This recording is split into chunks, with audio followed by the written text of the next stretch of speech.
Sport Clips Haircuts Help a Hero program funds scholarships for U.S. veterans who are pursuing a college degree or vocational certification. Visit your nearest Sport Clips to learn more and donate now through November 11th. We are back and better than ever. Mike and Mike presented by Progressive Insurance. Dan Le Batard will join us in a couple of minutes on the Shell Pennzoil Performance Line. And we always look forward to chatting with Dan, but I've never looked forward to it like this.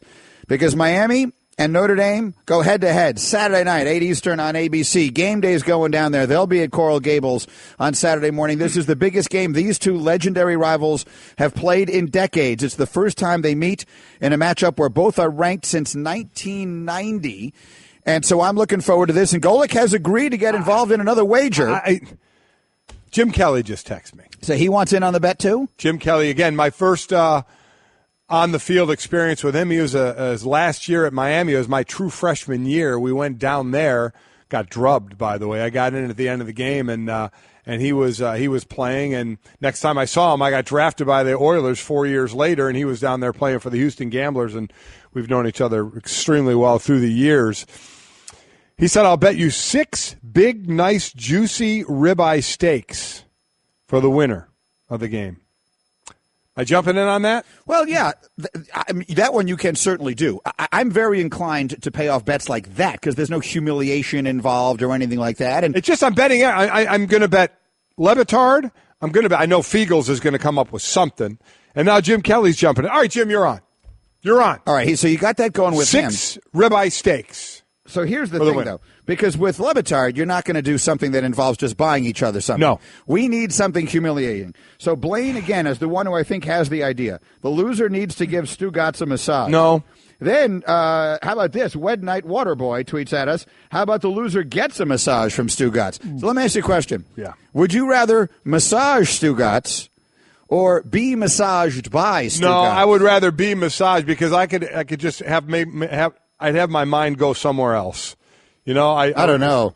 That would take a state of meditation to which I don't even. I would rather try and do that rather than lay hands on Stugatz. But you know, Stugatz would continuously be talking to you throughout the entire thing, one way or another. So Stugatz was listening when we were talking about this, and again, he tweeted at us, "What makes you think I would want that?" Then he tweeted, "No back hair." Then he tweeted, 90 minutes Swedish, or I'm out. So I'm looking forward to seeing what it is that Le Batard is willing to put up here, and we'll get that wager going. Before we bring him into the conversation, last night, obviously, Lions and Packers and two teams going in different directions because the Lions have Matthew Stafford, who's very good. He's not Aaron Rodgers, but he's very good. He's more than good enough to win with. They're 4-4. They only have one game left the rest of the season now against a team that currently has a winning record. Very favorable schedule. And that's against Minnesota at Detroit on Thanksgiving Day, and that's the game they want to have because that's the team they need to catch. I will predict right now the Lions are going to win the NFC North. I said Minnesota. I'll stay with them. I have no reason to not think that they can still win that division, sitting at 6-2, and the Lions are 4-4. Why would I go away from that? I mean, they're getting serviceable quarterback play out of Case Keenum. They are. Teddy Bridgewater may be back as the backup possibly this week, and we'll see where that goes. And you know what? They have a really good to great defense. And who the backup is significant because if you make someone your number 2 quarterback, it means, in this case, he's healthy enough to play. Exactly right. He's one snap away from going in the game. So who knows if that means he winds up being the starter as they go several weeks down the road. Again, all that is to be determined. On the Green Bay side of things, Mike, what can you say? It's not that complicated. You lose Aaron Rodgers, you're done. Yeah. You can say whatever you want. Mike McCarthy could say whatever he wanted that day, and they can rally whatever. And, last night, Hundley wasn't their only problem. No, it wasn't. Lions are the first visiting team in the history of Lambeau Field not to punt in a game. They're not good enough everywhere else to pick up for that slack. They're just not, and it will cost them. So we had Billick on in the previous hour. Billick won a Super Bowl playing small ball. He won a Super Bowl without great quarterback play. Yeah. He had one of the great defenses ever. Yeah, you can. That's exactly right. You can do it that way. But they can't do that in Green Bay that way. So no, they're not good enough at that or good enough at anything else. All right, Mike and Mike, tomorrow morning at this time we'll be talking with Lincoln Riley, head coach at Oklahoma. Let's see where his team comes out tonight in the college football playoff rankings. The game this coming Saturday will go a long way toward determining where a couple of teams will be in the rankings. I think Notre Dame is going to be number 3 again tonight. Yes, I agree. If the U should beat Notre Dame on Saturday night, I believe that Miami will be in the top 4 next week. I think that you can be all the way to 6 tonight. I think Oklahoma will be 5. Miami was what? They were 10th. They were 9, I think. 9 or 10. No, they were 10th, and Wisconsin was 9. Right. TCU was 8. Where will TCU be? Will they stay ahead of them? Then it was Penn State, Ohio State, 7 and 6. They'll both be out. So I think it'll be the first 4, I agree. Then I think Oklahoma, then it could be either TCU, Wisconsin, or Miami. They're going to be 6, 7, and 8, just a matter of what order. And I could see, because Miami just took out Virginia Tech, which was 13th, in that it being Miami number 6. They beat Notre Dame. They're definitely in the top 4. Totally agree, and will control their fate. And one of our favorite Miami alums is our friend Dan Le Batard, whom you hear every single day following us here coast to coast on ESPN Radio. And he joins us this morning on the Shell Pennzoil Performance Line. And Dan, I'm not sure if you've heard any of the conversation we've been having here, but one of our listeners threw a magnificent little curveball into the potential Golic Le Batard wager, and candidly, I'll do anything I can to make it happen. Have you heard this? Well, this is the first I'm hearing of any Golic Le Batard wager. I love that you guys they conduct all these transactions. I mean, you must be discussing this with maybe my father or somebody who has power of attorney over me. Like, this is the first I'm hearing of any of this. You know, we figured we're going to make the bet with your people, and they'll let you know what you have to do. So how do you like this, Dan? How do you like this? And this was suggested by Blaine. The loser needs to give Stu Gatz a massage. And then someone else suggested, how about the loser gets a massage from Stu Gatz, which raises the question, would you rather massage Stu Gatz or be massaged by Stu Gatz? Wait a minute. How did poor Stu Gatz get dragged into any of this wager that I'm just learning about? Because I don't think this is any more pleasant for him than it would be for any of us. I don't understand what you guys are doing. So wait a minute. What kind of massage is it? What is it?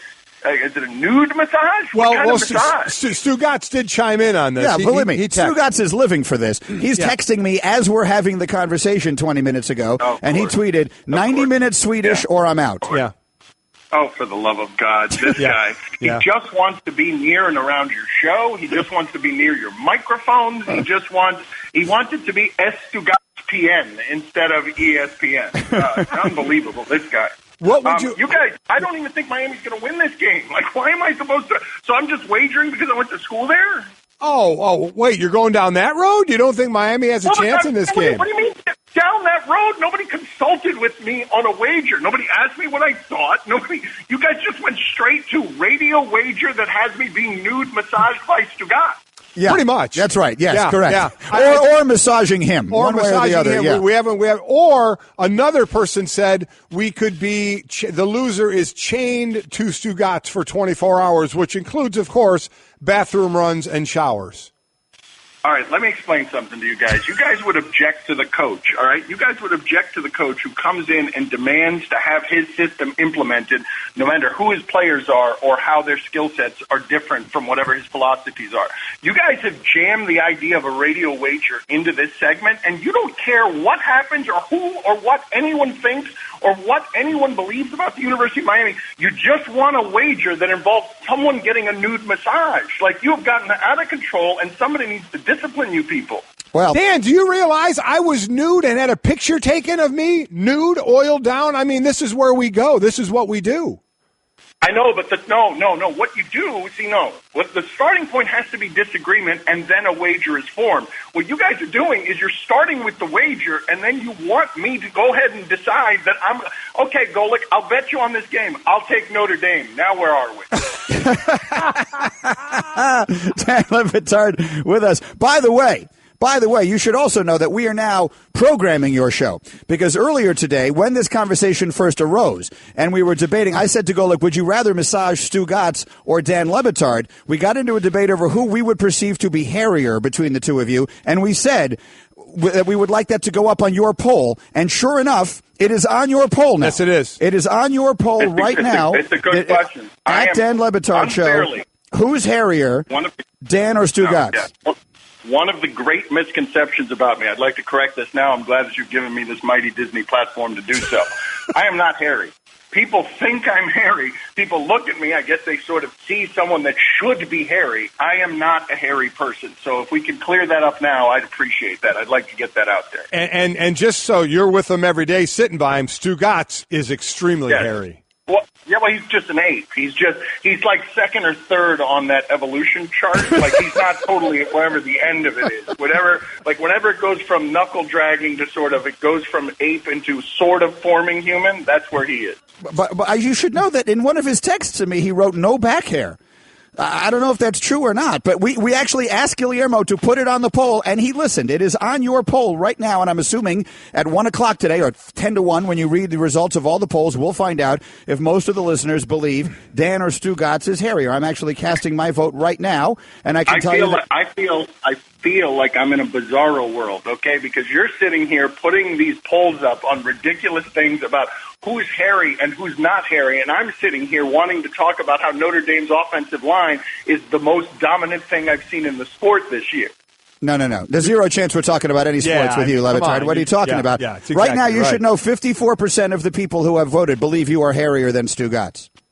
Yeah, it's unfair. It's one of the great misconceptions throughout sports. I'd like it corrected, and you're doing good work here. You're doing important activism, getting this corrected. Okay, so let's get to a little actual football with you if we can. And let's talk about what this, I don't know if resurrection is the right word or whatever it is down there in South Florida for the U. There has never been anything quite like what we saw from them in that concentrated period of time when they were not only dominating college football on the field, but were the most they were like the most entertaining show that the sport had. They were the show, and they were hated for like 10 or 20 years. A lot of people hated them. A lot of people loved them. They were very polarizing, and so it was. And then they've just been, for the most part, kind of irrelevant for what feels like a very long time. What's it like down there now? What's it like for those of you who went to school there and care about it?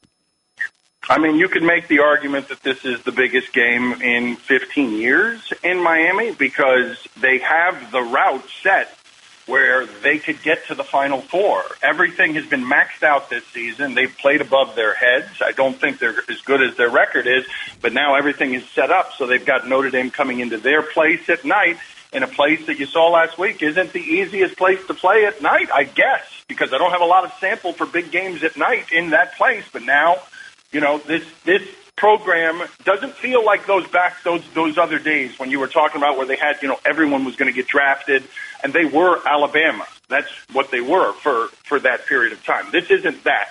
They're maxed out, and if they win this game, if they can get some bounces, Notre Dame is better than they are. If they can get some bounces and they could, just do home field weird one game sample things, they could put themselves in a position to play in the ACC championship game. Then you beat Clemson and you're in the Final Four. So I can't believe I'm saying that because I don't think this team is good enough to do any of those things. But they put themselves in position to prove me wrong about all that. You're really softening the blow of this by not believing in your team. One of the issues I heard you talking about yesterday, I thought it was very interesting, and I actually texted Stu Gatz about this, was this turnover chain that they're wearing. And listen, we know those teams when you were there, and what was it? You said they were the Alabama, then they were the entertaining Alabama. Then they had the best players, and they were, whatever you thought of the program, you either loved them or you hate them, as Greeny said. But this is loved now, this turnover chain thing, and all that stuff back in the day was not. It became hated. Why do you think the difference right now? Yeah, it's been fascinating to watch that because even you now in 2017 saying those University of Miami teams were entertaining, that's not how they were described in real time. No. That's how they're described in retrospect because, you know, when Randy Moss leaves the game, when Allen Iverson leaves the game, all of a sudden their threats to whatever it is that we thought sportsmanship was, they can no longer annihilate us by actually playing the game and then, you know, making us mad and being better and being cocky. And once they get removed from the game, we do the 30 for 30s in which we celebrate them. Those Miami teams were either polarizing or hated because they would kick your butt, tell you they were going to kick your butt, kick it, and then tell you afterward that they had kicked it. And so if that team was wearing those gold chains on the sideline, I don't think it would have been as amusing. But because Miami has been irrelevant for 15 years, because Miami's on the come up, because it's creative and clever, and because we've changed some as sports fans, they've cleaned up college football. And, in the respect, they've cleaned up college football with the rules where you can't have, like, these incredible personalities on the field doing backflips to celebrate touchdowns the way the University of Miami used to do. Now you're just in a different time and a different climate. But let Alabama start doing that to people with turnover chains and that kind of stuff and see if people like it. Mike and Mike, Dan Le Batard is with us. By the way, the U right now has the longest active winning streak in the country. They've won 13 straight. Their last loss was last year to Notre Dame. Yes, it was. And I agree with you about a chain, and that's what I had said to Stu Gatz. If Miami is like back to relevant year after year, and in 5 years they're one of the top teams and they're still doing the chain thing, then it'll turn out to be hated again. I don't know ever as much as back in the day when they were churning out one NFL player after another, and you're right. They told you exactly what they were going to do to you and then went out and did it to you. If game day is going to be down... Mike, I would have been happy to bet you on those University of Miami teams. I remember Tim Brown saying it's the only game he's ever played in the Orange Bowl where he had the legitimate fear that the other team was going to beat him up in the parking lot. That he thought... Tim Brown, Heisman Trophy Tim Brown was saying, I thought that team was going to beat me up in the parking lot. Let them wear gold chains and see how that one would have gone over. Yeah, no, I agree with you there. Okay, so game day is going to be down there, and before Lee Corso puts on whatever he's going to put on to who he thinks win the game, they have the celebrity picker, and it's usually from the college down there, so the U. So if you had your choice to pick anybody, player, celebrity from the U, anything, who would you want sitting up on that stage representing the U as a celebrity picker? I think The Rock would be the top choice, right? Sylvester Stallone is also a University of Miami attendee, but he's not a graduate. I think he just went for like a year or something. So I think The Rock is the kind of likable. He actually played in the program. He was, back up to Warren Sapp at defensive tackle. And I think, do I have this wrong, guys? You tell me. I think, and improbable as this may be, is The Rock the biggest movie star in the world right now? Yes. I think by box office, he is. Yeah, by box office. And you'll combine all the different stuff he has his hands in as well, in television, as well as in ballers films. And stuff, yeah. He was the number one in terms of generating money, if that's one way of counting this. He was number one of all celebrities last year in Hollywood. Well, there you go. So that's where we go. Either that or my father. What do you think? My father. That would be awesome. All right, so again, the game day is down there. They'll be in Coral Gables on Saturday morning. The game is Saturday night, 8 Eastern on ABC. It's one of the terrific games of the entire college football season, and we got to get the stakes here. So how can I make this happen? I want the loser to massage or be massaged by Stu Gatz. Let me just say, go ahead. Dan, I think I can speak for you and say that's not happening. Well, does Stu Gatz think Miami's going to win? Do you guys want to do this with the producer of our show, Mike Ryan, and involve us in the stakes? Mike Ryan thinks Miami's going to win. He might be willing to make the bet with you, and then you involve me and Stu Gatz on the stakes, and we figure it out that way. Or I'll just take a bullet in the name of your massage construct and just say I'll take Miami, even though I don't think they're going to win. We already talked to Mike. He's already in on all this. It seems like we've talked to everybody except you, Dan. Yeah, Mike Ryan, Guillermo, Stu Gatz, everyone's involved. Everybody knows what's going on. Yeah. So what's going on? What is the bet then? Well, I'm trying. The original bet was not this. I am not massaging Stu Gatz, nor am I being massaged by Stu Gatz. How confident are you in your team? I think Notre Dame's going to win, but I don't. If there's a little bit of a chance that Notre Dame's not winning, I'm not touching that naked, hairy man. Wait a minute. So you're not even willing to make this wager that is totally, in principle, not an actual wager? You don't even want to. What is the matter with you? You guys get your bleep together. Dan, the ball is shaped funny for a reason. It takes a wrong bounce. I'm putting oil on the back of Stu Gatz. He says he has no back hair. That's disgusting. That's the nature of a wager. Do you believe in your team or don't you? I don't, and I'm willing to do it because you guys have just forced this bet upon me. I don't believe Miami will win the game, but I'm willing to, in the name of your radio construct, willing to do this for you, and now you're backing out. If we can change it to a shoulder and neck massage, like you get like a chair massage, like one of those. No. Okay. All right. I got him. Now I've got him reeling. I will make this bet publicly and officially. It's got to be a glute massage. Yeah. A glute massage is what it's got to be. So let it be written. So you are agreeing to a massage of Stu Gatz for the loser of this bet. A glute massage of Stugotz for the loser of this bet that I don't believe in. I am willing to agree to that. And I guess Stugotz has to fly up there to Bristol if you lose? Sure. Oh my God! I'm all in on that. I have to accept the terms of this because I have to. Dan, you may have just done the greatest sucker bet by making it sound like you don't believe in your team at all when secretly you are laughing right now saying, I can't believe I suckered him into it. Stugotz just texted me. Ready to rub those glutes and kiss these, Golic. Get ready. So let it be written. Oh, whatever. So let it be done. Yes. All right. Oh, this is yes. God. I need a song. The bet is on. We have to focus on the buttocks? The loser has to give Stugotz a glute massage of any length. I don't care how long it goes on. I really don't. If this goes on for a minute, I'm satisfied. This is the best day ever. And by the way, it has to be next week because we only have 1 week left.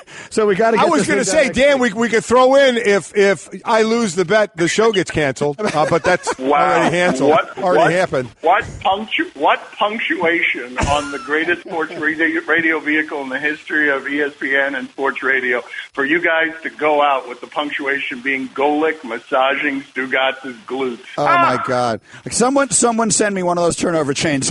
I'm wearing this thing on Saturday. I'm going to get like a Vinny Testaverde jersey, a Michael Irvin jersey. Just keep naming them. You go ahead because Notre Dame's winning. It's going to be Dan who's massaging the buttocks of one Stugotz. All right, we'll find out. Well done. Hey, Dan, thanks a million. Oh, and by the way, again, it's up on your poll now. So Guillermo took care of us on that, and we'll see you later today.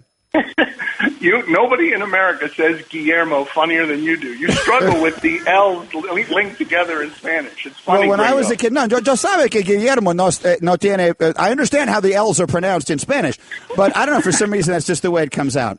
All right, we'll see you later. That's Dan Batard with us, Mike and Mike, presented by Progressive Insurance. That went the wrong way on you there. That's not what you had in mind.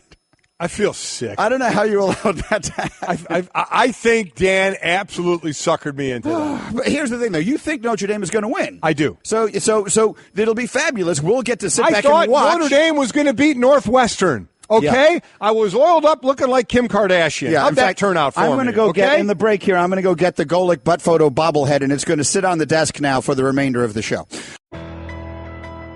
Home isn't just a place. It's a feeling. Whether you're at home, your business, or online, ADT helps keep you safe. With security systems, home automation, alarms, and surveillance. So you can feel at home, wherever you are. Go to ADT.com to get that feeling. ADT. Home. Safe home. Hey everyone, Mike Golic here. Support for the Mike and Mike podcast comes from our friends at Rocket Mortgage by Quicken Loans. Chances are you're confident when it comes to your work, your hobbies, your life. Rocket Mortgage gives you that same level of confidence when it comes to buying a home or refinancing your existing home loan. Rocket Mortgage is simple, allowing you to fully understand all the details and be confident you're getting the right mortgage for you. To get started, go to rocketmortgage.com/Mikes. Equal housing lender, licensed in all 50 states, NMLS, consumeraccess.org number 3030. Okay, we are having great fun, and it's only going to become more fun as Trey Wingo joins us here, star of NFL Live, and, of course, the soon-to-be Golic and Wingo here coast to coast on ES, all the different places that you're watching or listening right now. Well, good morning. And you got the mug. Good morning. Look at that. A nice soothing beverage. All right. Nice mug. There you go. That was an accident. I don't know how that happened. That's going to make me wistful because back in the day, in the earliest days of Mike and Mike, and I did not want to get sidetracked from the wager, but you did it, is we had this whole campaign of how we couldn't get mugs. We were mugs. So nothing. I mean, our show started out as just nothing.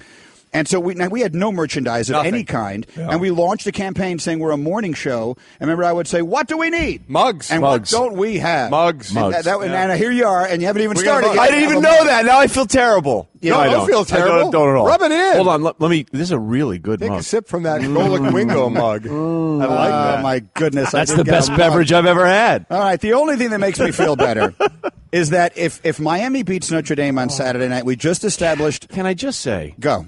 I'm driving in listening to the show, and I hear you guys talking about the bet, and I was having a pleasant morning. I was enjoying myself. I was enjoying my breakfast in the car, and then you guys started talking about that, and suddenly I was no longer enjoying my breakfast. So, but it did work. It wound up as bad as it could possibly have gone. Yeah. The loser has to give a massage to Stugatz, and Dan Le Batard stated that it must be a glute massage. Glute. He's the one who actually placed those parameters on it. So those are the stakes of this wager, and I'm not going to lie to you.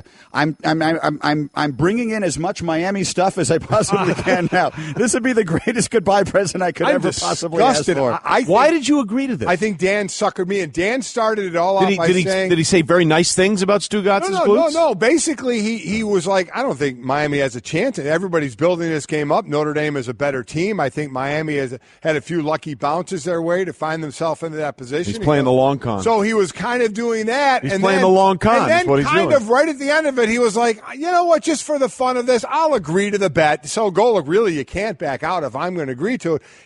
He threw the line out there, and he just suckered me right in. I took it. Baited hook, line, the hook, and sinker. Baited the hook and got you. Did. So that's where we stand. On it. Yeah. So we can get back into more of that as we go. Let's stay there. Let's do more on Stugatz's glutes. Well, who just this is Hembo. No. We're not gonna read this. Yeah, no, I'm not reading that on the air. Okay, let's move on to other things. Hembo crossed some line. Yeah, Hembo just crossed some line. I'm not reading what he just sent. All right, let's move on to other things. Let's move on to other things. Lions and Packers last night, or literally seamlessly transitioning from Stugatz, a line that Hembo has crossed to the Lions and Packers. There you go. Well done. Or literally anything else. You look at Detroit right now. Yeah. I don't know how they're only 4-4. I watched them play. I feel like they're better than that. The remaining schedule, they only play one game left against a team with a winning record, and that's the one they want. It's Minnesota, who they have to catch at home on Thanksgiving Day. So I am on record. I believe the Lions are going to catch the Vikings. They're going to win the NFC North. Wingo, what say you? Look, man, the Lions are really good, and Matthew Stafford is phenomenal. I mean, he was throwing darts last night. He pretty much did whatever he wanted. But the same problems they had the week before in against Pittsburgh at home manifested themselves last night. They're great when they can score outside the 20. When they get inside the 5-yard line, trouble. They can't do anything. There was that one series where they just, they were inside the 3 and they couldn't get a yard. And that's the one problem that's been with this offense is the power running game over the last couple of years. And I get it. You could, if they can play at home, they'll be fine because they can play inside that dome and do all kinds of things.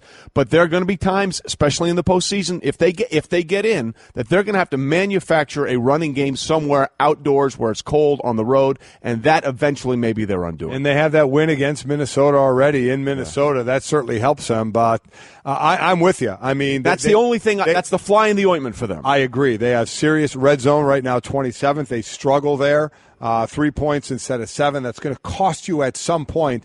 And Minnesota's defense, I buy into. They're great. So it's that's going to be the big matchup on Thanksgiving. Trey Wingo in our studio with the Straight Talk, brought to you by Straight Talk Wireless. Best phones, best networks, no contracts. Another hot button topic this week. Hot buttons. As you watch the Giants play, and I mean everything couldn't be going more wrong at once than that. How much of it do you attribute to the quarterback? Well, look, much in the same way that your beloved Trevor Siemian eventually succumbed to the pounding and he started seeing things that weren't there, that's going to happen to every quarterback.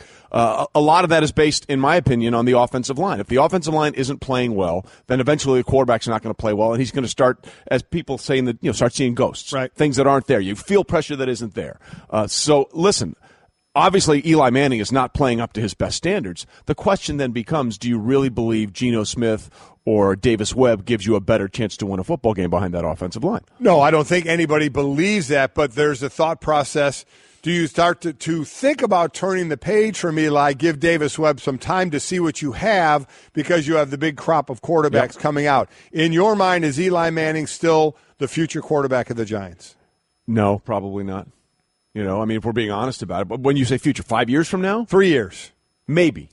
Let me put it this way. Next year, because a lot of people are putting him in Jacksonville with Coughlin and having the Giants move on, figuring it's going to be a new coach and a new GM, so do you just start all over with the quarterback? The interesting thing about this discussion is that we're having the same discussion about a team in New York, just the other team. Yes, right? exactly right. Josh McCown, I think, has had a better season than a lot of quarterbacks either fantasy or in real implications. And that was the team. Your Jets was the team. Everyone's like, well, they should be all in for Darnold or Allen or Rosen and all this stuff. And suddenly they're a functional offense, not a mediocre offense, a functional good offense and a pretty good defense. And the Giants are a complete disaster. Yeah. I mean, the one play that summed up the Giants' season, I thought, on Sunday, on 3rd and 33, they gave up a 52-yard touchdown to Robert Woods. Brutal. And they looked like the defenders. And I never like to say guys aren't trying, but that was the play where it looked like they were just watching him run by. Well, Ben McAdoo, you saw the press conference, right? Ben, what'd you say to your team at halftime? Next question. That was it. That's all he said. It was uninspiring. It led one to wonder, does he not remember what he said at halftime? It wasn't we have a short-term memory issue going on here? It wasn't that long ago at halftime. Computer, execute 12.4p operation. Optimizing algorithm. Running encryption packet alpha. Night. Oh, I don't feel so good. What is it, computer? Is it hot in here? It feels hot in here. I feel a little clammy. I should lie down or something. A computer with a virus? Surprising. What's not surprising? How much you could save by switching to Geico. Those oysters Rockefeller were a mistake. Geico. 15 minutes could save you 15% or more. All right, Trey Wingo is here again. Don't forget, 2 weeks away, Golic and Wingo every morning in all the places that you're watching or listening to this us. Is every morning? Yeah, you got to do this every day. Every day. They didn't tell me that. Yeah, we tried to leave. It's every day. Again, we've suckered you into this thing. I'm like you with the Stugatz butt the way Dan suckered me into this bet. I will tell you one thing in all sincerity. We'll leave it there. You've been my friend for 20 years. It's the best seat you'll ever sit in. Yeah. I promise you. Okay. Let me ask you then this. Let me somehow segue from that to Jameis Winston. Why wouldn't you? From shoulder to butt. Because I've seen a lot of there are two different ways that he's being criticized right now. Yeah. One of them is he still throws a lot of interceptions, and that was one of his problems in college. Yes. And that's sort of a normal thing. And now I'm seeing a lot of he's on the field, and he sort of provoked a thing with Lattimore this week that leads to Mike Evans getting suspended. Correct. What are your thoughts right now on where Jameis Winston is in his progression towards becoming what we all think he has the potential to be? Well, that was interesting because in Hard Knocks, right, I can't remember who the game was against. It was in preseason, and he threw that ridiculous pass, falling to his knees. They got picked off in the end zone, and Dirk Cutter ran up to him on the sidelines afterwards and said, "Look, man, if you do that in real football, you're gonna kill us. You can't be doing that." So I think that's the concern. The other thing is, I thought you were going to talk about his eating a W. That stuff too. I mean, it was interesting to listen to some former players. Scott Fujita was great on this. That's not going to inspire me. So no. I think that one sort of feeds off the other. This sort of idea that he has to go through these pronounced sort of ridiculously false rah-rah speeches as opposed to just being honest may be as much of an issue as everything else. And I'm not saying he's not being dishonest. I'm just saying if you really think putting your fingers in a W and eating them is going to inspire your team, I'm not sure you're getting what helps inspire your team. Yeah, and the team is buying in. You hear Gerald McCoy saying this team goes as Jameis goes. Yeah. He is the undisputed leader of this team. He's got to play better on the field. He had the interceptions in college that you'd hope he'd learn from and not have as many. Deshaun Watson had 17 his senior year, Correct. 14 his junior year, 31 in his last 2 years, and we're touting him. He was going to be the rookie of the year. So you can learn from those, and you're waiting for Jameis to take that next step on the football field, and then you get a little setback, we think, in the maturity factor of this whole thing. We were saying, what other franchise quarterback is doing the double finger push to the back of a defender when you're already out of the game? When he's out of the game. That's the thing that doesn't make any sense. I mean, that's the part of it. Going forward, look, the interceptions, you hope that you can sort of curb those things going forward. But that kind of stuff, it's like, how does that help the team? Yeah. How does that make this place better? As the leader of the team. Correct. Yeah, emotional maturity, which I think was a question coming out of college, remains in some cases a question. That stuff leads one to wonder if that's part of the issue there or not. Look, I mean, I couldn't look worse on this. I picked him before the season to be the MVP of the league, and I picked the Buccaneers to win the division. I thought he was the guy who was going to step forward. I was with you. I had a bet with Matthew Berry about who would have a better fantasy year. Kirk Cousins or Jameis Winston. And just like you, I thought with all the weapons around him this year, he finally has Deshaun Jackson, the home run threat. They didn't have one. They were the only team last year that didn't have a 50-yard completion, and Deshaun Jackson is a walking 50-yard completion. I'm not sure if they have one now. That sort of chemistry between those two has just not materialized at all. As far as some of the other things going on in the NFL, we had 5 players ejected this past Sunday. Not one of them was suspended. One guy who wasn't ejected, Mike Evans, was suspended for one game. Any issue on either side of that? Well, I don't see how Mike Evans wasn't ejected from that game. I mean, he came out of nowhere and flew into the back of a guy whose back was turned. And give Mike Evans all the credit in the world. He said afterwards, look, that was a stupid thing. I shouldn't have done it. I take full responsibility, and I apologize for it. But that was the clearly most ejectable thing of anything. Even A.J. Green's takedown, because they were sort of going at each other all day. Right. But, I mean, this was a blindside hit from out of nowhere. Yeah. And you get why he did it because he wanted to have his quarterback's back, but that was the most ejectable offense I saw of anybody. And A.J. Green's not getting suspended. Yeah. No. He threw punches, got kicked immediately out of the game. So the catch rule is now playing it into the suspension. Then we don't know what a catch is, and we don't know what a suspendable offense maybe is. It was because he got thrown out of the game. They felt that was kind of, you're missing that game for Evans. I agree. Could the rest just not have seen that because it doesn't go to review as far as the fight is concerned? Earlier this morning, earlier this season, we discovered I'm not sure what a fumble is either. We found that out in one of the Jet games Jenkins this season. Yes. So but don't get me started again on that. Please don't. The Dallas Cowboys, which is the team that you follow as closely as any. How would you assess their chances of making a run at the Eagles? Well, a lot of that depends on what happens Thursday with Ezekiel Elliott. Okay, explain this. I heard someone say this is it, right? This is finally it as far as this season is concerned. Well, I think that's correct, but there have been so many twists and turns with this thing. I would love to believe that that's actually the case. I think it may be the case, but if this looks like this is the one that will decide whether or not he's going to be available for the rest of the season. And if he is, I think this team is really good right now. The biggest difference on the Cowboys that I see is that front seven. When you have Irving and DeMarcus Lawrence now, 2 legitimate pass rushers, Sean Lee is an eraser of mistakes he is. in the running game. The difference he makes in the running game. I mean, they were the first team to pick off Alex Smith all year. He had not had an interception all season before they got one Sunday. The defense is what's going to make the difference for this team this year as opposed to last year. But all of this is predicated on Ezekiel Elliott being on the field. Look, they'll have a functioning running game without Ezekiel Elliott, but I don't think they'll have an explosive running game. And there are plays on Sunday where he turned a 2 or 3 yard loss into a 4 or 5 yard game. So if he's there for the season, do they catch the Eagles? Well, the best news is they got 2 games left with him. Right. And that'll be, look, all the Eagles have to do is split. The Eagles, if they're thinking, all we have to do is split with the Cowboys and we're good. The Cowboys have to think we have to sweep and we have to go on a run like we did last year where we won, 8, 9 games in a row? Or 10 in a row, I think they won last year. So. The Cowboys. Yeah. The Eagles are playing so well right now, though. I liked this story. They were facing the number 1 scoring defense in the NFL this past weekend. Put up 50 burger. And they scored so many points they ran out of fireworks. That's amazing. Did you see that? The stadium actually ran out of fireworks, which does then lead you to Denver. Yeah. Where it was shown, look, when Brock Osweiler didn't look any better. Trevor Siemian was obviously not the only problem that they were having there. What of the Broncos? Look, eventually, no matter how good you are on defense, if your offense isn't functioning, it's going to catch up to you. And I think that was a big part of it Sunday. I think this defensive unit has a lot of pride, and I think you'll see a much better effort for them Sunday night when they play the Patriots. Coming off a bye week, that's going to be brutal. But at the end of the day, we talk about this all the time. If you can't block, you can't do anything. And if you go back and look, there was a somebody put it out there on Twitter. There was just a shot of the first play from scrimmage for Brock Osweiler. He goes back and it's a play action play, and the running back's on the wrong side, so either he didn't know what the play was or the running back didn't know what the play was, and before he can turn around, the left guard is in his face mask. He has just been pushed all the way back. The problem with the Broncos starts up front with the offensive line. They thought they'd address it and fix it this year with Medical Watson, Ron Leary, and getting Garrett Bowles. Bowles is going to be okay, but they can't block. If they can't block, they can't run, which means the play action isn't there, and the quarterback's going to have to do things that these quarterbacks can't do. All right, Trey is going to be back with us again on Thursday for this one-chip challenge. You're going to do this? Yeah, what could possibly go wrong? Well, I don't know.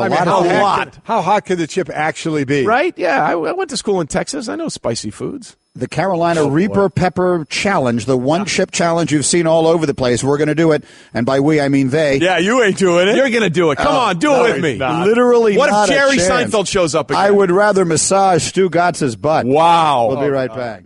I just saved hundreds of dollars by switching to Geico. I'm so happy, I feel like I can fly.